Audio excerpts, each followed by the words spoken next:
어렸을 때부터 있었던 고질적인 비염 때문에 고생하는 20대 청년입니다.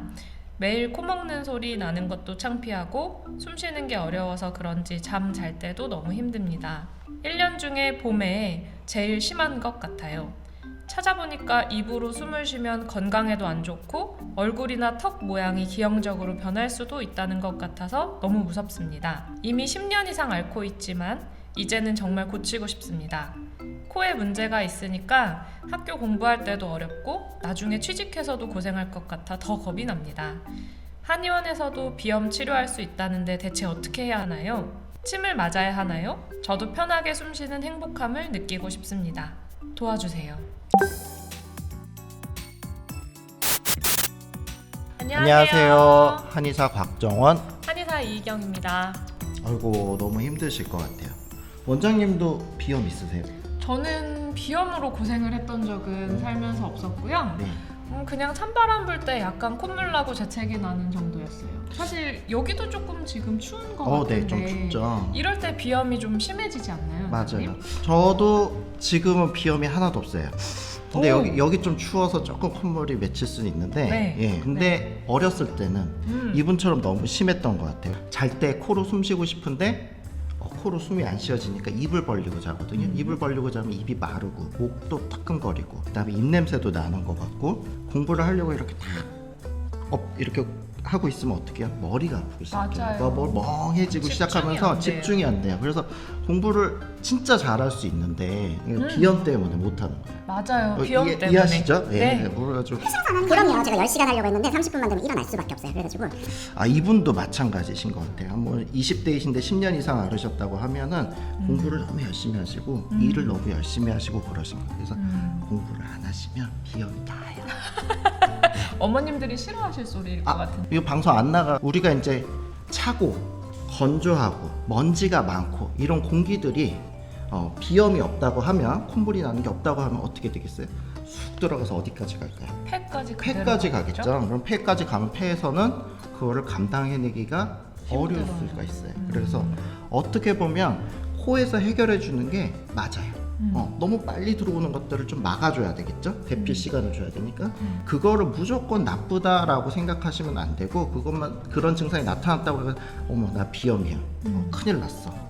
약 빨리 먹고 이걸 말려야 돼. 라고 하는 것들은 오히려 키울 수가 있어요. 그런데 이제 문제는 이게 오래되면 그쵸. 너무 불편하죠. 그쵸. 그죠? 이분도 이제 10년 되셨다고 하니까 이렇게 불편한 것들이 있다라고 하면 어떻게 해요? 점막을 좀 말려줘야 되겠죠. 그러면 한방에서도 점막을 말려주는 약을 쓸 수도 있어요. 그런 것도 쓸 수 있겠죠. 콧물을 말려줄 수 있는 그렇죠. 한약을 쓸 수 그러면은 우리도 이제 쓰면은 코가 좀 뚫리는 것 같아. 금방 효과는 볼 수 있겠는데, 근데 왜 이게 증상이 자꾸 오래 가냐 이거예요. 저는 이런 표현을 조금 드리고 싶은데 자동차가 이렇게 있는데 언덕길을 올라가요. 네. 근데 엔진이 작아요. 그러면 올라가는데 소리는 요란하고 뒤에서 배기가스 막 나오고 네. 그런데 올라가는 힘은 약하고 약해요. 그러면은 어떻게 되면 효율이 잘 안 나오죠. 보이는 거는 엄청나게 대단한 걸 하는 것 같지만 사실은 효율이 잘 안 나는 현상들을 볼 수 있는데 제가 봤을 때 비염이 오래 가는 거 약간 그런 상황인 것 같아요. 그러니까 열심히 데피고 폐 저거를 하려고 하는데 요란하죠. 요란한데 기능이 잘 안 되니까 계속 비탈기 올라가는데 오래 걸리는 것처럼 그런 현상들이 나타나는 게 아닌가 싶어요. 코가 힘들어하는 거네요. 그렇죠. 그래가지고 그러면은 코 점막만 말려주는 치료만 해주는 게 아니고 그러면 어떤 걸 하면 될까요? 코를 튼튼하게. 그렇죠. 엔진을 튼튼하게 만들어주면 돼요. 그래서 폐 기운을 튼튼하게 해주고 코 주변에 따뜻하게 혈액순환이 잘 되게끔 해주는 것들이 좋은 치료가 될 수 있겠어요. 그럼 그런 한약이 있어요, 원장님? 그렇죠. 그래가지고 한방에서는 꼭 점막만 말려주는 형태로만 접근하는 게 아니고 폐 기운을 돋굴 수 있는 것도 우리가 이제 일반인들도 많이 들어본 적이 있을 것 같은 보중익기탕 같은 것들도 비염 치료에 쓸 수가 있어요.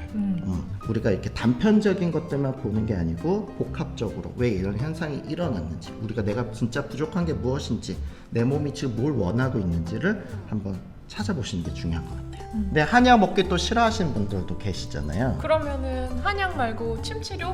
네. 네. 그래서 나는 혈자리도. 침 맞고 좋아지고 싶다라고 하시는 분들도 많이 계시거든요. 침 치료라고 하는 부분들은 기본적으로 혈류량을 좋게 해줘요. 맞아요. 코 주변에도 쓸 수 있지만 우리 또 한의사잖아요. 코만 보면 안 돼요.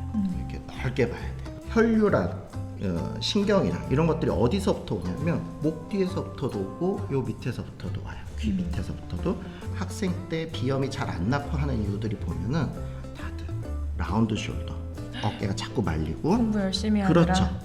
헤드포드, 거북목이라고 그러죠. 머리가 자꾸 앞으로 나오고 이런 상태가 계속되니까 폐기는 자꾸 눌리고 혈액순환은 안 되고, 그래서 결국은 경추 뒤쪽 풍부, 풍지, 예풍 뭐 이런 혈자리들을 풀어주고 하면은 비염이 좋아지는 사례들이 있어요. 근데 침 치료 진짜 좋아요. 저희 남편이 비염이 심한 편인데요. 비염이 되게 심할 때는 영향열, 원장님이 아까 네네. 알려주신 찬죽혈, 예. 그리고 이제 풍부, 풍지혈 이런 곳에 침 치료를 하면 순간적으로 코가 뻥 뚫리는 느낌이 정말 확실하게 나타나는 경우가 되게 많아요. 네. 그러니까 순환을 도와줄 수 있는 치료들. 그다음 목도 풀어주고 하면은 이쪽 전체들의 순환이 좋아지거든요. 코만 좋아지는 줄 알았더니 막 눈도 좋아지고 두통도 없어지고 뭐 그럴 수도 있어요. 맞아요. 네. 근데 원장님, 일단은 심할 때, 진짜 심할 때는 한의원에 자주 와서 침 치료도 받고 하는 게 좋은데 사실 한의원에 오기까지는 또 내가 시간을 내야 되고 와서 또 이제 기다려야 되고 이렇잖아요. 네. 그래서 심하지 않을 때 생활을 관리할 수 있는 방법들도 좀 알려주세요.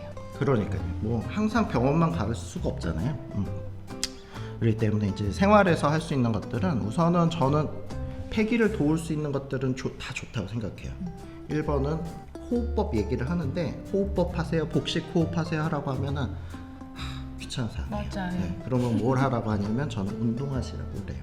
심폐지구력을 높일 수 있는 유산소 운동들을 좀 하시면 진짜 주변에서 보시면 그 운동하시고 비염이 좋아졌어요 라고 하시는 분들 꽤 많아요.